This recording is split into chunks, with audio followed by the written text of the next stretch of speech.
গীতিকাৰ, সুৰকাৰ, প্ৰবন্ধকাৰ, আলোচনী সম্পাদক, বোলছবি নিৰ্মাতা, সংগীত পৰিচালক আৰু কেতিয়াও কাৰো সৈতে তুলনা কৰিব নোৱাৰা এক যাদুকৰী, বিস্ময়কৰ যাদুকৰী কণ্ঠৰ অধিকাৰী, এটি অমৃত কণ্ঠ, সুধা কণ্ঠ। সেইগৰাকী মহানায়কৰী আজি মৃত্যু দিৱস। 2011 চনৰ আজিৰ দিনটোতেই তেখেতে মহাপ্ৰয়াণ ঘটিছিল। গতিকে তেখেতৰ মৃত্যু দিৱসত আজি তেখেতলৈ শ্ৰদ্ধাঞ্জলি জনোৱাৰ উদ্দেশ্যে আমি সকলো ইয়াতে সমবেত হৈছোঁ। আমি আজি তেখেতৰ কৰ্মৰাজিক স্মৰণ কৰিছোঁ, তেখেতৰ অমীয় গীতৰ সুধা আমি পান কৰিছোঁ। তেখেতৰ গীতৰ যি মহান আদৰ্শ, সেই আদৰ্শক আমি হৃদয়ত বান্ধি এক মানৱতাৰ পৃথিৱী গঢ়াৰ সংকল্প লোৱাৰ উদ্দেশ্যে আজি আমি ইয়াত সমবেত হৈছোঁ। ভূপেন হাজৰিকা এজন কেৱল সংগীতজ্ঞ নাছিল, তেওঁ আছিল মানৱতাৰে কণ্ঠস্বৰ। সেয়েহে প্ৰতিজন অসমীয়াৰ, প্ৰতিজন ভাৰতীয়ৰ হৃদয়ে হৃদয়ে তেওঁ বিৰাজমান। এইখিনিতে আমাৰ ছাত্ৰ ছাত্ৰীসকলক জনাব বিচাৰোঁ, ভূপেন হাজৰিকাদেৱে 1926 চনত তেওঁ শদিয়াত জন্মগ্ৰহণ কৰিছিল। আৰু আমাৰ ছাত্ৰ ছাত্ৰীসকলে হয়তো বহুতেই নাজানে, তেখেতে প্ৰাথমিক শিক্ষা আৰম্ভ কৰিছিল আমাৰ এই ধুবুৰী চহৰত। গতিকে ধুবুৰী চহৰৰ সৈতে তেখেতৰ আছিল এক অভিন্ন সম্পৰ্ক। যি কি নহওক, ভূপেন হাজৰিকাৰ গীত বুলিলেই আমাৰ মনলৈ আহে গভীৰ মানৱতাবোধৰ কথা। ভূপেন হাজৰিকাৰ গীত বুলিলেই আমাৰ মনলৈ আহে সমন্বয় সম্প্ৰীতিৰ কথা। ভূপেন হাজৰিকাৰ গীত বুলিলেই মনলৈ আহে মহাবাহু ব্ৰহ্মপুত্ৰৰ কথা।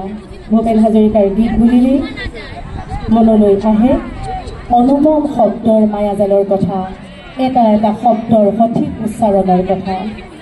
জীৱন দস্তা গীতি কবিজনাৰ এটি পৰিভ্ৰমী চৰাইৰ দৰে ধৰাই দিহিঙে দীপাঙে ঘূৰি জনতাৰ গীত ৰচি গাই জনতাৰ হৃদয়ত এনেকুৱা এখন আসন তৈয়াৰ কৰি ল'লে, যিয়ে তেওঁক জীৱন্ত অৱস্থাতেই পৰিণত কৰিছিল এটি কিংবদন্তী ৰূপে, এটি একক অনুষ্ঠান ৰূপে।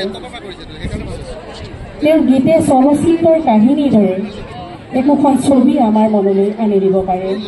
আৰু তেওঁৰ গীতৰ বিষয় বৈশিষ্ট্যও ইমান বিশাল যে লগত মানিব লগা। মই এটি যাযাবৰ গীতটোৰ কথালৈকে আমি মন কৰিব পাৰোঁ। সেই গীতটোত গোটেই পৃথিৱীৰ ভূগোল, বুৰঞ্জী, ঐতিহ্য, সংস্কৃতি, কলা সকলো সোমাই আছে। মই লুইতৰ পৰা মিচিচিপি হৈ ভলগাই ৰূপ চালোঁ, অটোৱাৰ পৰা অষ্ট্ৰিয়া হৈ পেৰিছ সাৱটি ল'লোঁ, ইলোৰাৰ পৰা পুৰণি ৰহন চিকাগোলে কঢ়িয়ালোঁ, গালিবৰ্ষে গ্ৰীচম্বেৰ মিনাৰত শুনা পালোঁ, মাৰ্ক টুৱেইনৰ সমাধিত পঢ়ি গৰ্কীৰ কথা ক'লোঁ। গতিকে ইয়াত ভূগোল আছে, বুৰঞ্জী আছে, কলা সংস্কৃতিৰ কথা আছে, শ্ৰেণী সংগ্ৰামৰ কথা আছে। আচলতে তেওঁ গীতক গণ মাধ্যমৰ আহিলা কৰি লৈছিল।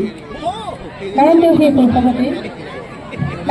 শৈশৱতে সান্নিধ্য লাভ কৰিছিল দুগৰাকী যুৱনায়কৰ, ৰূপকোঁৱৰ জ্যোতিপ্ৰসাদ আগৰৱালা আৰু কলাগুৰু বিষ্ণুপ্ৰসাদ ৰাভাৰ। আৰু পৰৱৰ্তী সময়ত তেওঁ সংস্কৃতিৰ বহল পথাৰখনত ভৰি থৈ লগ পাইছিল প্ৰখ্যাত কৃষ্ণাংগ গণশিল্পী we are in the same boat brother গীতেৰে মানুহৰ মাজত সমতাৰ বাণী বিলোৱা পল ৰবচনৰ দৰে মহান ব্যক্তিক। আৰু এইসকল বৰেণ্য ব্যক্তিৰ সান্নিধ্যত তেওঁ গীতৰ গণমাধ্যমৰ আহিলা কৰি লোৱাৰ প্ৰেৰণা লাভ কৰিছিল। আৰু সেই তেওঁ গাইছিল, মোৰ গান হওক আস্থাহীনতাৰ বিপৰীতে এক গভীৰ আস্থাৰ গান, মোৰ গান হওক কল্পনা বিলাসৰ বিপৰীতে এক সত্য প্ৰশস্তিৰ ধ্যান।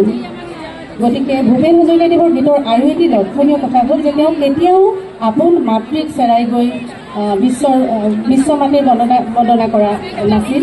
তেওঁ প্ৰথমে বিচাৰিছিল এজন ভাল অসমীয়া হ'বলৈ, তাৰ পাছত এজন ভাল ভাৰতীয় হ'বলৈ, আৰু তাৰ পাছত এজন ভাল বিশ্ব নাগৰিক হ'বলৈ। আৰু সেয়েহে তেওঁ গীতেৰে কৈছিল, বিশ্ব প্ৰেম বিনন দিয়া বুলি অনুভৱ কৰা প্ৰতিজন অসমীয়া, তুমিওতো জানাই কি কথা, আপোন মাতৃৰ অশ্ৰু নমচিলে বিশ্বপ্ৰেম হ'ব বৃথা। গতিকে নিঃসন্দেহে ই আমাৰ সকলোৰে বাবে এটি শিকিবলগীয়া ডাঙৰ বাৰ্তা, ই এক ডাঙৰ সামাজিক বাৰ্তা। কাৰণ নিজৰ মানুহখিনিৰ বেদনা অনুভৱ কৰিব নোৱাৰিলে সেই মানুহে কেতিয়াও বিশ্বপ্ৰেমৰ কথা ক'ব নোৱাৰে। সেইবাবে ভূপেন হাজৰিকাৰ গীত এটি মাথোন সুৰ নহয়, ই এক সামাজিক জাগৰণৰ কণ্ঠস্বৰ। আহক এই পবিত্ৰ ক্ষণত আমি সকলোৱে তেওঁৰ গীতৰ আদৰ্শক হৃদয়েৰে উপলব্ধি কৰিবলৈ শিকোঁ। আজি খন্তেক সময়ৰ পাছতে সমগ্ৰ অসমৰ লগতে আমিও গাম মানৱ বন্দনাৰ সেই কালজয়ী গীত মানুহে মানুহৰ বাবে।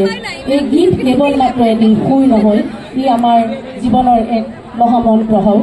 সেই আবেদনকে ৰাখি মই মোৰ বক্তব্য ইমানতে সামৰণি মাৰিছোঁ। ধন্যবাদ জ্ঞাপন কৰিছোঁ।